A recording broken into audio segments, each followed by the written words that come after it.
Hello and welcome. You're watching NDTV Profit. It's a big day in the world of gaming and animation.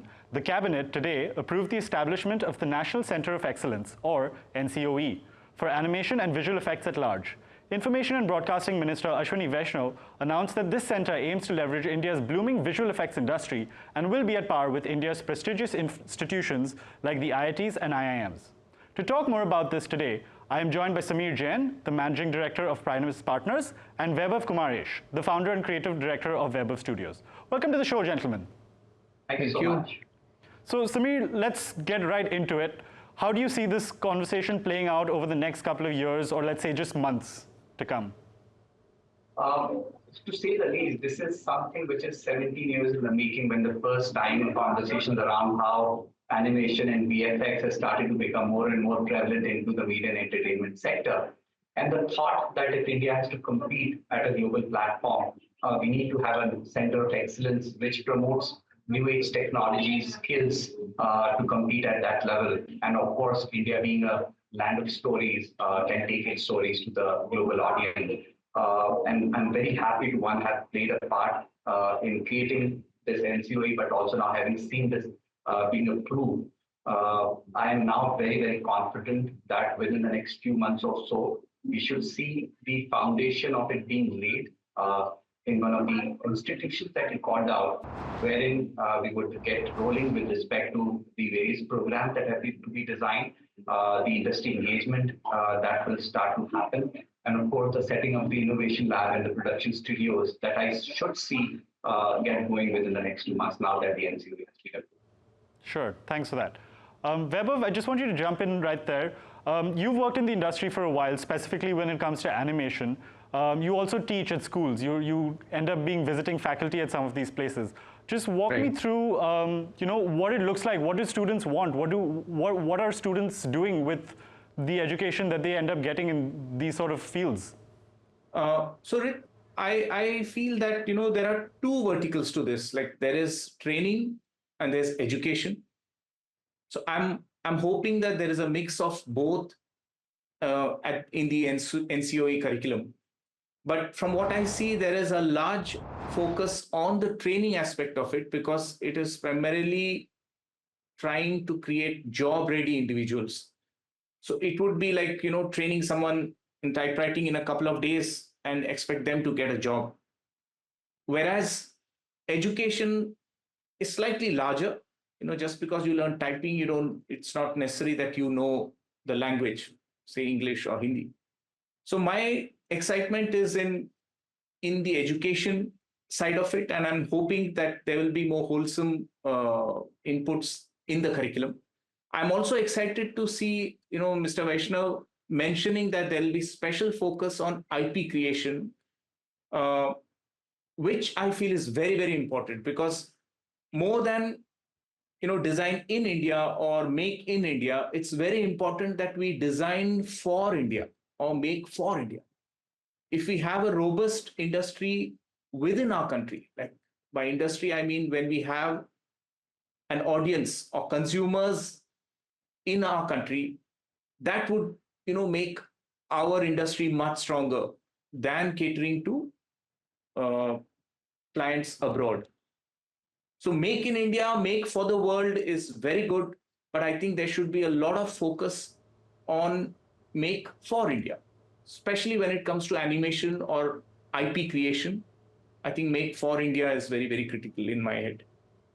But Vaibhav, don't you think some of these things tend to be expensive? Animation, teaching animation and even learning animation, even systems that you work on to create animation, those things tend to be expensive, right? How do you think the government has to plan for these sort of things? Because we already have institutions like NID where we don't see as many people coming in, but now the government wants to expand that. But it's likely to be a very capital intensive affair, don't you think? Definitely. If it is training and if it is hardware or software based, then there's definitely going to be an investment, which I'm sure has been accounted for. So other than that, there are different ways of going about it. So I'm not aware of the details of the curriculum, but if it is training for software or a certain tool, then it is definitely heavy on the investment. Sure. Samir, I just wanted to get your opinion on how, whether or not the government should even consider, something like a public-private partnership to build these sort of national centers of excellence when it comes to this industry. While the details are being worked out, this NCOE is based on a PPP model, where we would have industry associations and the government of India, as well as state governments, come together to make this NCOE a reality. Now, one thing is important to know that the NCOE that has been proposed is just not necessarily an education institution, but also an entity which would create the best practices and the foundations for the others in the industry, whether academic or otherwise, to adopt. Today, there are only about 90 odd universities that offer courses and programs in ABGC. In some form or the other, they've created their own curriculums. So NCA would not only create the world-class qualified individuals, but also work with these universities which exist and offer the services, and also the ones who are interested to tap into that market to help them design their courses, their curriculums, the pedagogy. Now, to ensure that this consistency of the curriculum and the trainings, there would be a formation of committees within the NCOE, which would look at what are the courses, what are the skill sets that need to be provided, and then build both the education as well as the skilling program around this. So that's what the NCOE will do. Right. So, Vaibhav, I had a question for you. What sort of curriculum would you hope to see in some of these national centers of excellence? See, like I said, my heart lies with original IP creation and for entertaining the local audience, first. We know that the live action industry in India is such a huge industry that we have consumers beyond India as well. So I hope to see the same with animation, gaming, and VFX, where we create content for our industry first, at least in the animation and IP sector. And do you think the Indian audience really wants to watch a lot of animation? Definitely. We are not probably giving them good indigenous content. And that is the need of the hour. If we don't invest in our own stories, culturally, socially, we are going to lose out. We already see that there is so much of Japanese or American content that our children are growing up on, and they are consuming it, and it's no doubt brilliantly made. So the only way to document our stories is through this unique medium of animation and VFX. We have so many stories, and the investment has to be equally on that. So Samir, you've seen how this industry has grown, but what do you think are still current gaps that we continue to see? And what do you hope these NCOEs will plug? See, there are a couple. Whether it's, you can look at it from an angle of the market, access for the industry, whether it's skilling and education, which we have just talked about, access to technology, whether the industry find it viable to be in that space, because many studios have come and gone. And of course, IP creation that Vaibhav mentioned, and more importantly, telling our own stories. So there are issues in every of these elements that this NCO is trying to address. For example, creativity doesn't necessarily need a large organization. It can come from an individual sitting in the far off place. But do they have the access to sell their content, which is consumed by the global audience? Do they have the right technology? Do they have the right training? So, and then there are many startups, especially in the animation and the VFX space, that have come up, which are really creating high quality content. There are enablers that are needed for this industry to find market, as well as the resources and the policy level support that without which we don't think this industry will grow beyond what we currently see. Similarly, on the skilling front, there are more than 70 job skill sets that are needed in this, and not just necessarily the use of the software. We're talking about voiceover artists, we're talking about makeup artists, we are talking about script writers. Each of these has to come together to create the content that finds global consumption. And there was a very brief mention in the conversation previously that technology is very, very capital intensive. And without making this technology available, which is catered to Indian price systems as well as the use, these are some of the challenges that we will continue to face if we really want to address it and become a $30 billion industry by 2030. Then these must be addressed. And NCOE, in that sense, intends to become a reference point on each of these areas by bringing the academia, the governments, and also the industry together to solve these problems and take it to the state. Right. Vaibhav, what do you think? So I think that the fact that it's formally acknowledged and it's in the making, that's a big victory, for our entire industry.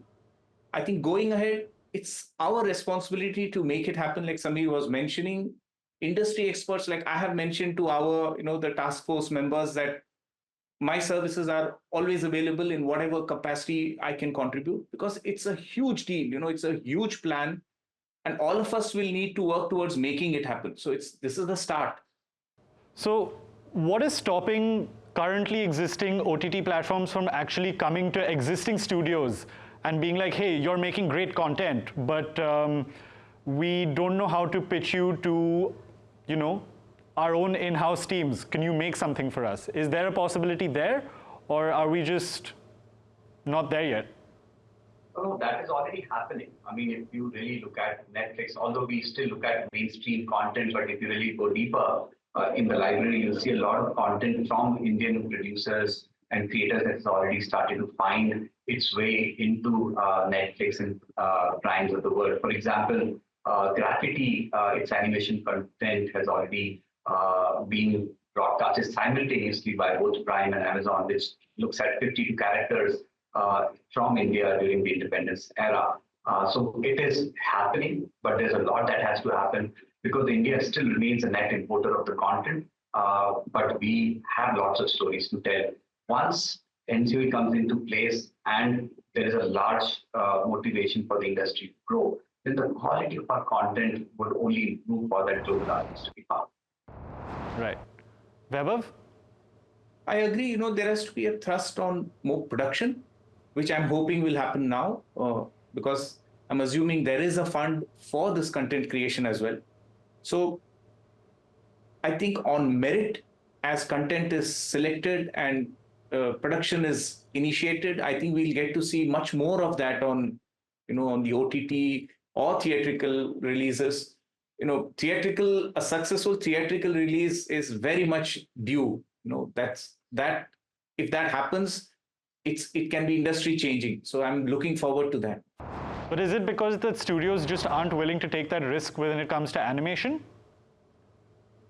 It is because of feature. One is a feature production. Second, animation as a nature of the medium itself is a labor-intensive, time-intensive, and therefore money-intensive effort. Having said that, we have many filmmakers who are in the verge of either having made their films or still producing feature films. At our own studios, we have, Vaibhav Studios has just finished producing its maiden Hindi animated feature film. So we are at a very, very important junction where, we produced content through our own investment, but we need help to reach it to our audiences. And it's a very desi, it is a niche IP for the Indian audiences. So I'm personally very excited when, Mr. Vaishnaw mentioned that they want original IPs. So I'm looking forward to this. So I think one of the concerns that I had was, are these going to be 5,000 jobs that people are trained to do, or people that can be taught to do something, which is something that you had mentioned, Vaibhav, earlier, right? Because training and teaching are very different things. So, how do we account for that? Because on the one hand, you have teaching people how to do something, and on the other hand, you're just skilling them to maybe just get into work that is repetitive and that can be done mindlessly. So, should I answer that, Rwit? Sure, go ahead. See, I think more than 80% of the industry that's in India is a service providing industry. And that is very important. It's very important that that continues. So it will be natural that at the NCOE also a large focus would be on maintaining that training, regardless of, what softwares come in.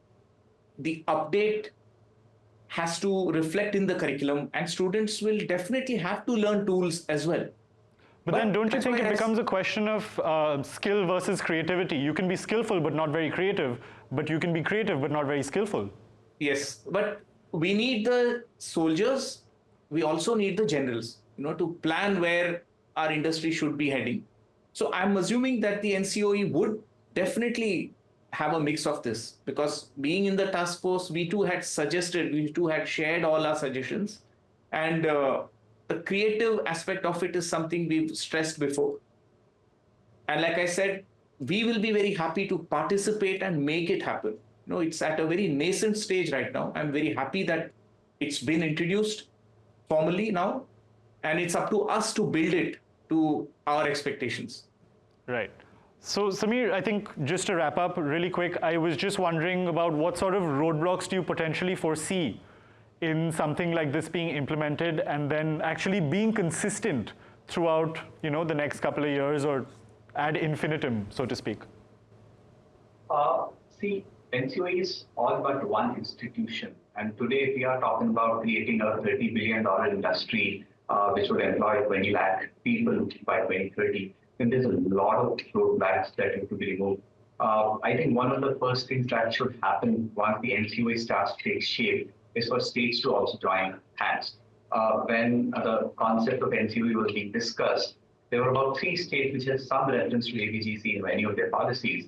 But now that there's a larger awareness, there are more than 15 states which are doing something around ABGC. Telangana being one, Uttarakhand, Rajasthan, and many more, besides Maharashtra, Karnataka, and Kerala, and so on and so forth. So I think the more and more states to start come together, then the local talent and the artists would find the infrastructure and the access necessary for them to express their creativity and produce content, global standards. So one of the first things that has to happen is that. Second is about technology. I think without technology, you really can't create a lot of content, and that's where when you see the content coming out of Western countries as well as what comes out of India, you see stark difference. And it's not so much as the issue of creativity, but access to high-cost technology to be able to create content of that caliber. So there in the US, you could create a $500 million movie at cost and then make $2 billion, $3 billion out of it. But India is not there yet. So democratizing technology is another important hurdle that we have to do. And of course, creating the financial viability. Vaibhav briefly mentioned about production funds. Until and unless we really find commercial consumption of the content, creators would find it easy to survive and sustain. And hence, by way of incentives, grants, and funds that the governments can provide to these creators to go and produce high-level content would be another good incentive to make this NCOE-led growth of the sector possible. Right. Vaibhav, you want to wrap this up for me? Yeah, I just feel that on the technology or the infrastructure part, we are on par with the globe, because Indian companies based, Indian VFX companies specifically have won Oscars for their work. So I think the technology is on par. The focus has to be on storytelling and the pre-production or the telling of these stories. So that is where my heart lies, and I'm hoping that I will be able to contribute to that at the NCOE. All right. Well, thank you so much for joining us, gentlemen. That's been the show.